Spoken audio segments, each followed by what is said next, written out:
রান্না বান্না সবকিছু আমাকেই করতে হবে কয়েকটা দিন।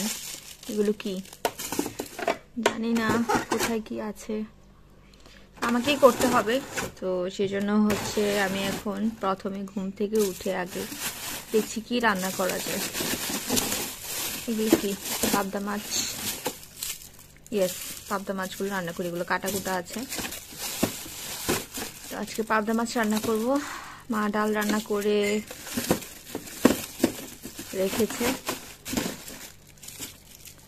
যাই হোক, আমি এটাকে ভিজিয়ে দিই, তারপর হচ্ছে অন্যান্য কাজ সেরে তারপর রান্না বান্না করব।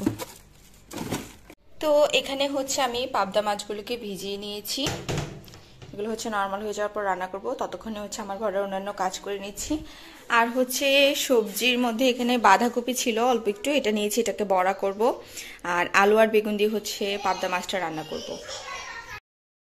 So hey, good morning everyone, welcome back to my another vlog. আপনারা সবাই কেমন আছেন? আশা করছি সবাই অনেক বেশি ভালো আছেন এবং সুস্থ আছেন, আর আমিও ভালো আছি। তো এখন মাছ হচ্ছে পানিতে ভিজিয়ে রেখে আমি সরাসরি হচ্ছে রুমে চলে এসেছি।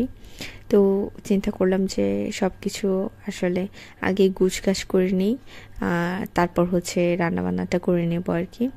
আর হচ্ছে কাপড় চোপড়গুলো আসলে আগেই ধুয়ে দেওয়া উচিত, কারণ আগে আগে ধুয়ে দিলে দেখা যায় যে শুকাতে লেট হয় না, তাড়াতাড়ি শুকিয়ে যায়। আর যদি লেট করে ধুয়ে দিই তাহলে দেখা যায় যে সেদিন রাতে থাকে, পরের দিন আবার রোদ লাগিয়ে শুকিয়ে আনতে হয়। অনেক সময় দেখা যায় যে ভেজা থাকলেও একটা গন্ধ হয়ে যায়, আবার কাপড়টা ধুতে হয়। তো সেই জন্যই চেষ্টা করি আগে কাপড়গুলো ধুয়ে দেওয়ার। আর আজকে হচ্ছে মোটামুটি সব কিছুই আমার করার দায়িত্ব।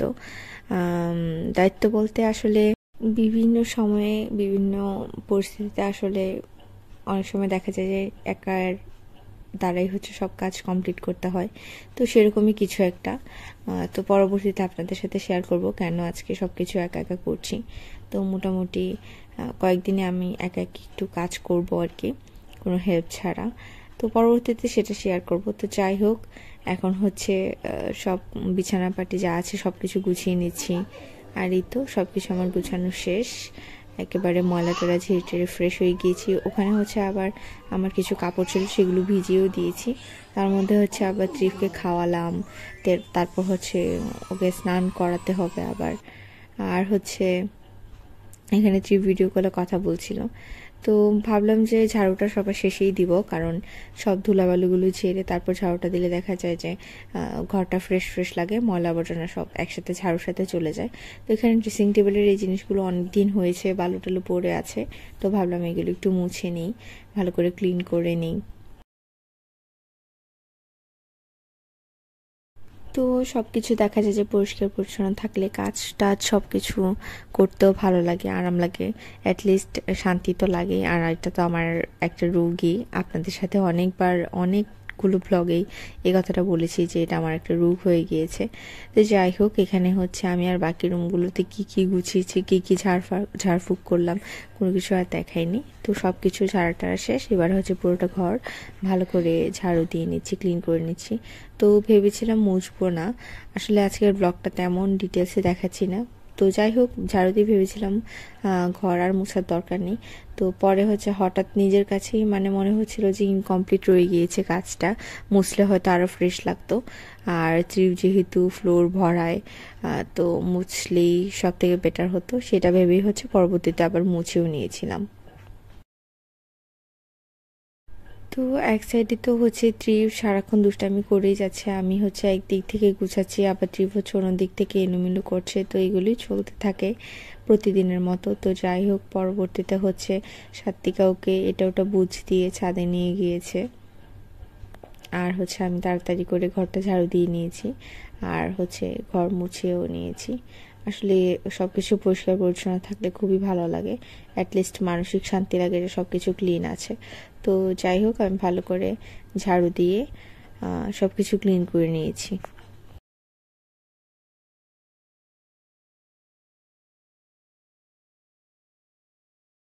তো এটা হচ্ছে মাঝের ঘর। এই ঘরে হচ্ছে একটা তুলসী গাছ আছে। এই গাছটা হচ্ছে সেবার গাছ। যারা হিন্দু আছেন তারা তো অবশ্যই জানেন যে তুলসী দেবী বা তুলসী রানীকে পূজা দেওয়া হয়, আরতি দেখানো হয়। তো এই গাছটা হচ্ছে সেরকমই আমাদের পূজা দেওয়ার তুলসী গাছ এটা। তো স্বাভাবিকভাবেই প্রাকৃতিক নিয়মে এখন তো সিজন চেঞ্জ হচ্ছে, তো পাতা টাতা তুলসী পাতাও ঝরছে, তো সেগুলো অনেকগুলো জমে গিয়েছিল। ঠিকঠাক করে মা বা পাপা কেউই ক্লিন করতে পারেনি। লাস্ট কয়েকদিন বেশ বিজি ছিলেন তারা। তো আমি হচ্ছে এখানে আবার ঝাড়ু টাড়ু দিয়ে তাড়াতাড়ি করে সবগুলো কাপড়কে ধুয়ে একেবারে ছাদে চলে এসেছি। এবার হচ্ছে ছুরি দিচ্ছি যেন তাড়াতাড়ি করে শুকিয়ে যায়। আর এই যে পাপার ব্লেজার, এটা আগেরই ছিল, এটা ধোয়া না, মানে এমনিতেই হচ্ছে রোদ লাগানোর জন্য দিয়েছে। আর এখানে হচ্ছে আজকে আমি রান্না করব কি, আগেই তো দেখিয়েছি, বেগুন নিয়েছিলাম, আলু নিয়েছিলাম, পাবদা মাছের ঝোল রান্না করবো। তো হঠাৎ মনে হলো যে সবজির পরিমাণটা কম হয়ে যাবে, তো একটা টমেটো দিয়ে নিই। তো পরবর্তীতে হচ্ছে হঠাৎ প্ল্যান করেই আমি টমেটো কেটে নিয়েছিলাম। আর এখানে হচ্ছে আলুটাকেও কেটে নিচ্ছি একটু বড় বড় সাইজ করে। বেগুনগুলোকেও একটু বড় করে সাইজ করেছি, কারণ বেগুন তো হচ্ছে গলে যাওয়ার সম্ভাবনাই বেশি। আর সেজন্য হচ্ছে বেগুনটা একটু বড় করে সাইজ করেছি। আর আলুটা এমনিতেই বড় করে সাইজ করেছি, কারণ নতুন আলু সিদ্ধ হতে বেশিক্ষণ সময় লাগে না। আর হচ্ছে পেঁয়াজটা দিয়ে রান্না করব আমি। বেগুন আলুর তরকারিটা আমার পেঁয়াজ দিয়ে বেশি ভালো লাগে। অনেকে হচ্ছে মেথিও ব্যবহার করে থাকেন, তো আমি হচ্ছে পেঁয়াজটাই ব্যবহার করি, কারণ আমার বেগুন আলুর সাথে পেঁয়াজটা বেশি মানায় বলে মনে হয়, টেস্ট লাগে। আর হচ্ছে বাঁধাকপির বড়া করব, তো সেটার জন্য কয়েকটা পেঁয়াজ কুচি করে নিয়েছি। আর এখানে হচ্ছে তরকারির জন্য কয়েকটা পেঁয়াজ কুচি করে নিয়েছি।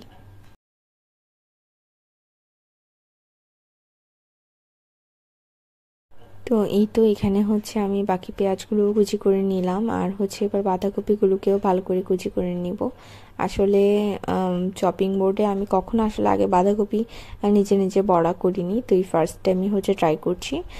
ফ্রিজে এই কয়টা সবজি ছিল, সেজন্য আরও ভাবলাম যে এগুলোকে আগে শেষ করা দরকার অল্প কিছু পরিমাণে, আর বাকি সবজিগুলো দিয়ে হচ্ছে অন্যান্য যা আছে তা কিছু রান্না করব আর কি। তো সেটা তো হচ্ছে পরবর্তীতে রান্না করে দেখতে পাবেন। আর এগুলো হচ্ছে আমি একেবারে ভালো করে মিহি করে কুচানো যেটা বলে সেটা করেছি। আবল তাবল কেটে হচ্ছে ভালো করে চপ করে নিচ্ছি আর কি।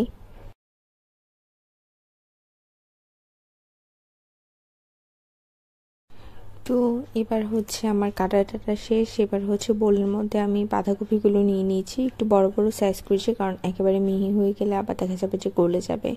তো এক একজনের এক এক টেস্ট। আমার এভাবে ভালো লাগে, একটু কাঁচা কাঁচা ভাব, মানে একটু শক্ত শক্ত ভাব থাকলে ভালো লাগে, কারণ একেবারে মিহি করলে না তো ভর্তার মতো হয়ে যায়। তো এখানে হচ্ছে আমি কড়াইয়ের মধ্যে তেল দিয়ে নিয়েছি, তারপর হচ্ছে তেলটা গরম হওয়ার আগে আমি আলু দিয়ে নিয়েছি, হালকা লবণ আর একটু হলুদের গুঁড়া দিয়েছি। এবার ভালো করে আলুটাকে ফ্রাই করে নেব। তো আসলে হয়েছে কি, আজকে আমি একেবারে নিজের মতো করে যা তাভাবে রান্না করেছি, যেহেতু হাতে সময় ছিল না আর ইন ডিটেলসে ভিডিও করতে পারিনি, এত বেশি কাজ জমে গিয়েছিল সেজন্য। তো পাশে হচ্ছে আমি বড়াগুলোও দিয়ে দিচ্ছি, বাঁধাকপির বড়াগুলো। ভাবলাম যেগুলো আস্তে আস্তে হতে হতে আমি পাশে রান্নাটা করে নিই, মাছের রান্নাটা।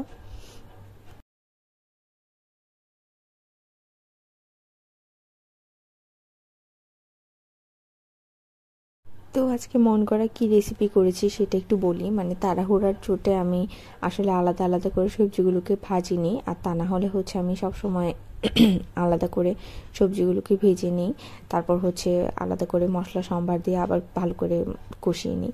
তো এখানে কি করেছি, আমি আগে আলুগুলো ভেজে নিচ্ছি, যেহেতু আলুগুলো একটু শক্ত থাকে। তো সেখানে হচ্ছে আলুগুলো ভেজে আমি বেগুনগুলো দিয়ে, সরি পেঁয়াজ দিয়ে হচ্ছে একটু ভালো করে টেলে নিয়েছি। তারপর হচ্ছে বেগুন দিয়েছি, বেগুন দিয়ে ভালো করে একটু নেড়ে চেড়ে তারপর হচ্ছে আমি সব ধরনের মশলা লবণ দিয়েছি। তারপর হচ্ছে একটু টমেটো স্লাইস করে দিয়েছি। এবার হচ্ছে সবগুলো সবজি একসাথে করে আমি এখানে ভালো করে কষিয়ে নিচ্ছি। আর পাশে হচ্ছে বড়াগুলোকে এবার একটু উল্টে দিচ্ছি।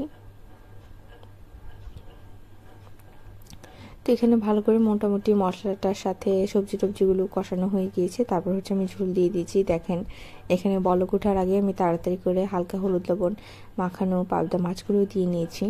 আসলে হয়েছে কি, আজকে এত বেশি তাড়াহুড়ো ছিল, রান্না করতে করতে 2:30টার মতো বেজে গিয়েছে। তো অলমোস্ট খাওয়ার টাইম হয়ে গিয়েছে, তো সেই জন্য আরও তাড়াহুড়া করে এই অবস্থা। তো অনেকেই হচ্ছে আবার জিজ্ঞেস করতে পারেন যে কাঁচা মাছ রান্না করে ফেলেছি। বিষয়টা হচ্ছে কাঁচা মাছ বলতে পাবদা মাছটাকে আমি এভাবেই রান্না করতে পছন্দ করি। আর হচ্ছে আমি একটু তাড়াতাড়ি করে বেশি ঝোল দিয়ে মাছটা দিয়ে দিই যেন ভালো করে সেদ্ধ হয়। আবার অনেকে হচ্ছে ভেজেও রান্না করে, যেমন আমার মাই ভেজে রান্না করে।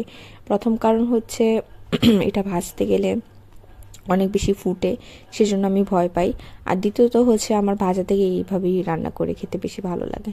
তো যাই হোক, এখানে ডালটা মাই করেছিল, আর হচ্ছে আমি এখানে অল্প করে তরকারি আর হচ্ছে বাঁধাকপির বড়া করে নিয়েছি। তো এখন সন্ধ্যা, সাত দিকে আবার পাস্তা করলো, তো এটা খেয়ে নিচ্ছি। তো আজকের ব্লগটা এই পর্যন্তই থাকছে, আর বেশি বড় করছি না ব্লগটা। আপনারা সবাই সাথেই থাকবেন, পাশেই থাকবেন, আর আমার চ্যানেলটি সাবস্ক্রাইব করে দেবেন।